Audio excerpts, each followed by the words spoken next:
Nous sommes arrivés aux interférences lumineuses et commençons par la composition de deux ondes lumineuses. Dans un milieu d'indice n, considérons deux sources lumineuses de même fréquence S1 et S2. On va utiliser la forme scalaire et supposer que la phase à l'origine est nulle pour simplifier.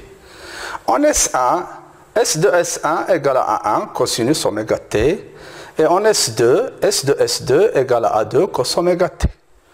La différence de marge géométrique delta entre les deux ondes au point M est delta de M égale à S de M moins S1M, qui est égal à N S de M moins S1M est égal à N X2 moins X1.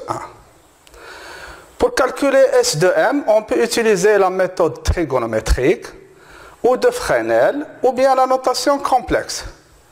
L'onde résultante au point M est S de M égale à S1 de M plus S2 de M égale à 1 cos oméga t moins phi 1 plus A2 cosinus oméga t moins phi 2 est égal à A cos oméga t moins phi. A est l'amplitude de l'onde résultante et phi est sa phase.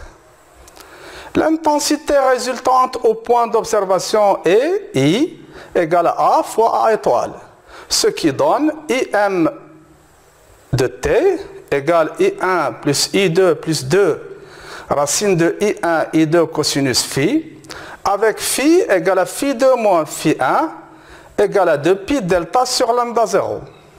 Ou bien IM de t égale à I1 plus I2 plus 2 racine de I1 I2 cosinus de pi delta sur lambda 0.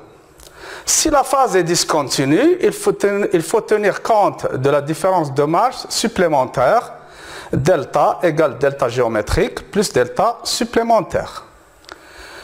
L'intensité moyenne IM que l'on mesure à l'aide d'un détecteur est la moyenne temporelle du carré du module du champ. IM égale valeur moyenne de E au carré au point M à l'instant t. Ce qui donne à un instant t donné, I de M égale la valeur moyenne de IM est égal à I1 plus I2 plus 2 racines de I1 I2 valeur moyenne de cosinus phi. IM dépend essentiellement de la valeur moyenne de cos phi. Pour deux sources incohérentes, la valeur moyenne de cos phi est nulle. Donc, IM égale à I1 plus I2. Pour deux sources cohérentes, la valeur moyenne de cos phi est différente de 0. Donc, IM va être égal à I1 plus I2 plus 2 racines de I1 I2 valeur moyenne de cosinus phi. Prenons le cas particulier mais intéressant de deux ondes d'amplitude égale, I1 égale I2 égale I0. Alors, IM devient 4I0 cos carré phi sur 2. Cette expression de IM est utilisée pour deux sources secondaires semblables et issue d'une même source mère. Quand on superpose deux ondes lumineuses S1 et S2, elles peuvent s'ajouter d'une manière constructive ou d'une manière destructive. À gauche, nous avons les maxima de S1 et les maxima de S2 en phase, donc les deux ondes s'ajoutent d'une manière constructive. Tandis que, à droite, leurs maxima ne sont pas en phase, elles s'ajoutent d'une manière destructive.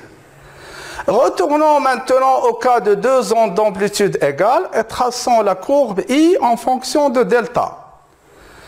Sur cette courbe, on voit bien que les deux sources s'ajoutent d'une manière constructive si delta est un multiple de lambda, et d'une manière destructive si delta est un demi-multiple de lambda.